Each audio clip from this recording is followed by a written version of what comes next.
Hey, horror fans! Once again, it is me, the Horror Miser Money G. It's time to review the latest horror movie based upon the 2015 video game of the same name. Yes, it is Until Dawn. Yes, you must survive until dawn.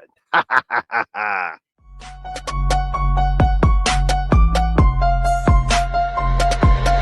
ready for this?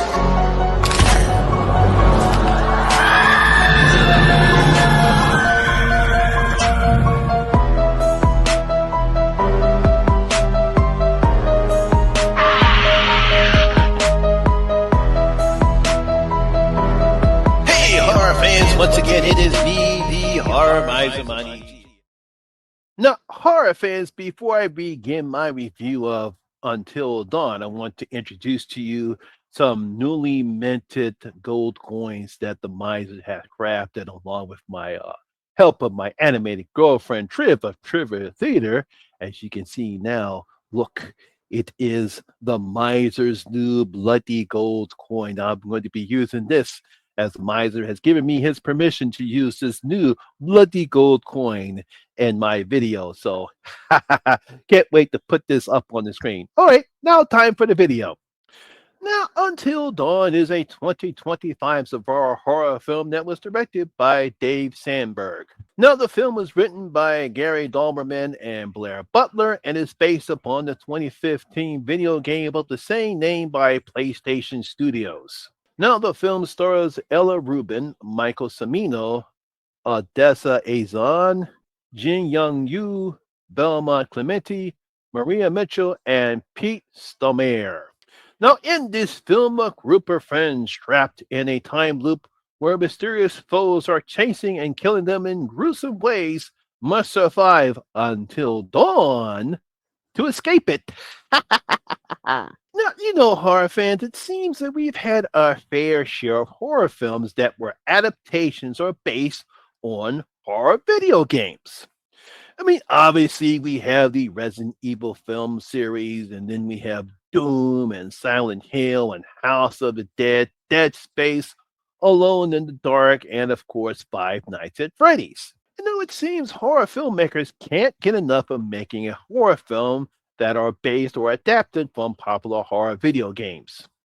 Now, obviously, and of course, most of these films don't come as close as the source material, and as the filmmakers make radical changes, which in turn pisses off the fans. It seemed like for some reason, instead of just making the game look and sound familiar with the video game, they make changes in the source material. They take away some of the important characters, add their own characters, and of course, obviously, it pisses off the fans of these games. Also, most of these films outside of the Resident Evil film series do not do well at the box office, except for Five Nights at Freddy's, because that did well in the box office, and its sequel was greenlit as well. Matter of fact, the trailer reaction came up for the next Five Nights at Freddy's film. I think it's coming out sometime later this year, too.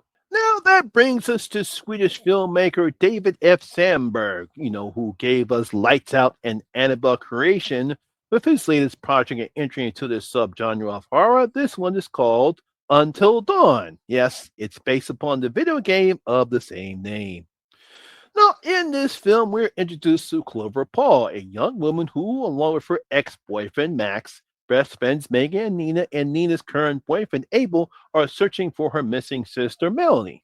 Their search for Melanie brings them into a small town called Glove Valley, where they enter into a strange-looking house, and of course, in the middle of nowhere. Now, after seeing a bunch of missing posters of various people, including Melanie, they're all of a sudden attacked and killed by a masked psycho. However, they all come back to life, and that starts a strange cycle for all of them having to relive the same night where they're murdered by a different killer, and eventually they have to actually survive until dawn, otherwise they're stuck in this time loop. So, can Clover and her friends find a way out and survive the strange nightmare that they find themselves in? That's kind of what the movie is about. For horror fans, the people who don't know, the horror video game Until Dawn came out in 2015. It was created by American film actor and American actor and filmmaker Larry Fessenden, and is your typical horror video game, but it has a very unusual gimmick. See, the game has a butterfly effect, meaning that the player's choices can affect the game's final outcome.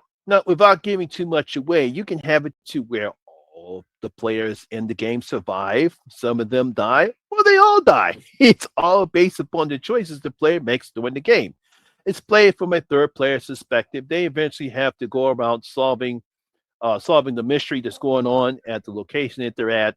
A lot of crazy shit happens, and the decisions that they make, you can actually see a butterfly effect appear on the game, meaning something happened.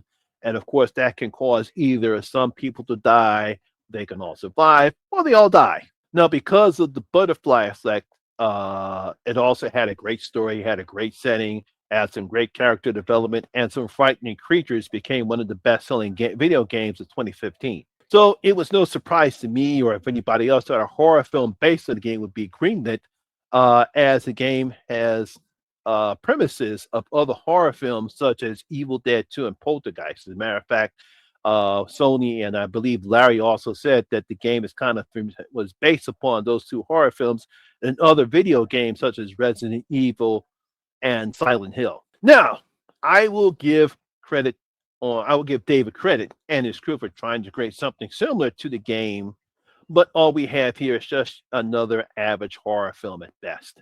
Now, I do like the location David uses for this particular film as it takes place in an isolated house. It looks innocent enough, but you soon will know that danger will come a calling for Clover and her friends. Now, the challenge that David and his team have is coming up with a concept that is similar to the butterfly effect that happens in the game. How are they going to do that? Because I simply cannot see how Sony thought that a filmmaker would be able to create the butterfly effect effectively enough to make this a very decent horror film. So this is the concept that David and his team came up. And does it save the film? Mainly because it's a concept that we've seen before in other horror films or in other genres of film as well. As a matter of fact, when the deaths start happening, I had a lot of Happy Death Days and Groundhog Day vibes watching this film.